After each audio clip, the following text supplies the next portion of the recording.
On en vient au plan vélo 2021-2026, convention de financement avec l'État et la FITF au titre du Fonds Mobilité Active et Aménagement Cyclable. La parole est à Eric Ehlers, puis Antoine Dupont.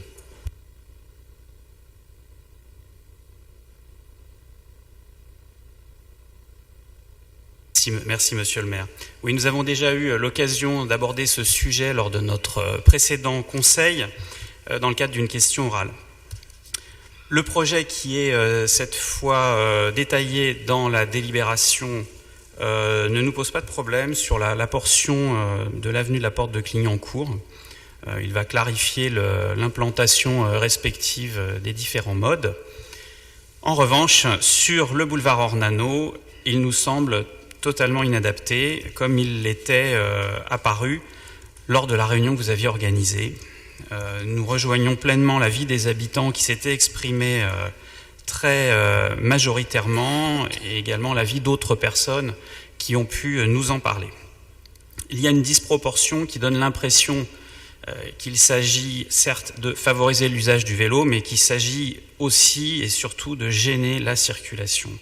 Or, la pollution de l'air, qui est ce que vous souhaitez combattre, elle va mécaniquement diminuer avec l'évolution de la technologie qui va vers justement l'élimination du moteur à explosion pour aller vers des technologies qui ne sont pas émettrices de polluants atmosphériques. En revanche, vous faites augmenter une autre type de pollution, qui est la pollution sonore et la pollution visuelle. Voilà. Vous entravez également la vie de la ville. Voilà. Vous me répondiez la fois dernière qu'il fallait diminuer le besoin de mobilité, mais le besoin de mobilité, c'est un besoin de vie, c'est un besoin de faire fonctionner une capitale. C'est pas un plaisir que de se déplacer. Alors certes, certaines personnes, effectivement, il y a des conducteurs égoïstes qui pourraient choisir des modes alternatifs, mais ils sont très certainement loin d'être majoritaires, ils sont même certainement très minoritaires. Et pour ces quelques égoïstes, ce que nous pouvons tous déplorer, que vous voulez dissuader, vous pénalisez tout le monde, que ce soit les autres usagers de la route, mais également les riverains. Donc c'est la punition générale, voilà, pour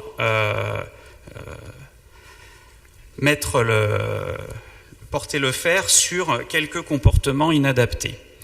Pour ces raisons, nous voterons contre cette délibération. Je vous remercie. Merci. La parole est à Antoine Dupont. Merci, monsieur le maire. Je n'ai pas grand-chose à ajouter. Je renvoie à mes propos du précédent conseil d'arrondissement. Je rappelais juste un chiffre. 40 000 morts par an prématurés liés à la pollution atmosphérique. Le sujet, il est lié à la pollution atmosphérique, mais il est aussi lié à la répartition dans l'espace public qu'on souhaite en fonction des usages. Et je rappellerai quand même que la grande majorité des Parisiennes et des Parisiens n'ont pas de véhicule. Par ailleurs, vous qui aimez les chiffres, il est intéressant de regarder quels sont les modes de transport les plus capacitaires en fonction de la place qu'on a dans l'espace public. Or, a priori, sauf erreur de ma part, ce n'est pas l'automobile. C'est la marche à pied, c'est le vélo, c'est les transports publics. Donc je vais m'arrêter là, mais on a à chaque fois ce débat, on n'arrivera pas à tomber sur un point d'accord. Notre objectif est de transformer la ville eu égard des problématiques environnementales et des désirs des Parisiennes et des Parisiens. Et jusqu'à preuve du contraire, finalement, on mène la politique pour laquelle on a aussi été élu. Donc on continuera dans ce sens-là. Je note néanmoins que vous pointez les remarques qui ont été faites par les habitants lors de la précédente réunion publique à laquelle j'ai participé et j'ai même animé.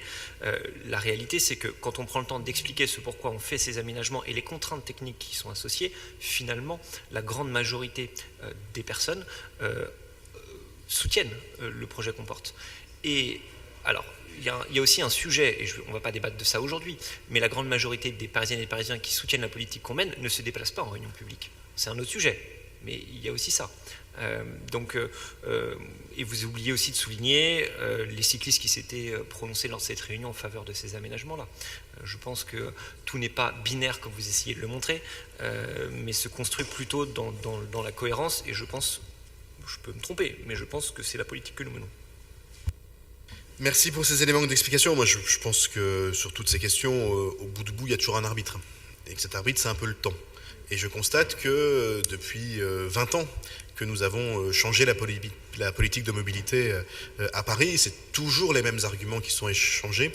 Et au bout du bout, personne ne revient jamais ou ne propose jamais de revenir sur ce que nous avons fait. Ce qui veut dire qu'à l'aune du temps, sans doute n'étions-nous pas trop loin de ce qu'il fallait faire et sans doute de ce que souhaitaient les Parisiennes et les Parisiens. Et je pense, j'invite tous les élus là encore à regarder l'histoire de Paris à cette aune-là finalement. La période de temps au cours de laquelle la voiture individuelle thermique aura été reine à Paris sera très courte dans l'histoire de notre ville qui n'a jamais été urbanisée pour accueillir cette technologie qui n'existait pas à l'époque où la plus grande partie de Paris s'est réalisée. Et les aménagements qui ont été tentés, l'extension des voies de circulation, la création de l'autoroute sur la Seine, n'ont pas permis d'adapter notre ville à ce qui était un souhait à l'époque des habitants, qui était ce qu'on a appelé à l'époque le tout-voiture. Ça a été tenté, on en voit des traces dans le 18e, c'est tous ces immeubles en retrait d'alignement qui créent des coins à pisse, comme nous on les appelle. C'était cette idée qu'au fur et à mesure du temps, Paris allait se transformer pour s'ouvrir et laisser de la place à la voiture individuelle. C'était une belle image pour un certain nombre d'urbanistes, c'est pas la réalité des Parisiennes et des Parisiens. D'ailleurs, au centre de Paris, comme ils avaient compris qu'ils ne pouvaient pas faire ça, ils ont creusé ces immenses tunnels sous les halles et sous les grandes rues parce qu'ils se sont dit on va pas pouvoir détruire le centre de Paris pour faire passer les bagnoles. Bon, dans nos quartiers, ils se disaient qu'au fur et à mesure du temps, ils allaient peut-être pouvoir détruire un peu nos quartiers pour faire passer les bagnoles. Mais voilà, et en réalité, à l'aune du temps, la politique qu'on mène maintenant, elle est un retour à la logique d'une ville dense, urbanisée, avant l'existence de la voiture individuelle. Et donc, je vous invite à prendre date, et je suis assez catégorique sur le fait que dans quelques années, personne n'imaginera jamais revenir sur les aménagements cyclistes que nous faisons, et ce sera la démonstration qu'on n'a pas eu tort. C'est ce qui s'est passé pour les voies de bus, c'est ce qui s'est passé pour les berges de Seine, c'est ce qui s'est passé pour les premiers couloirs cyclables, et vraiment, je suis quasiment prêt à en mettre ma main à couper, encore que je tienne beaucoup à mes mains. Dans quelques années, on se dira qu'on avait eu raison. Et en attendant, je vous propose donc de voter la DVD 5, qui est pour, qui est contre, qui est contre, ou qui s'abstient ? Contre. Elle est adoptée.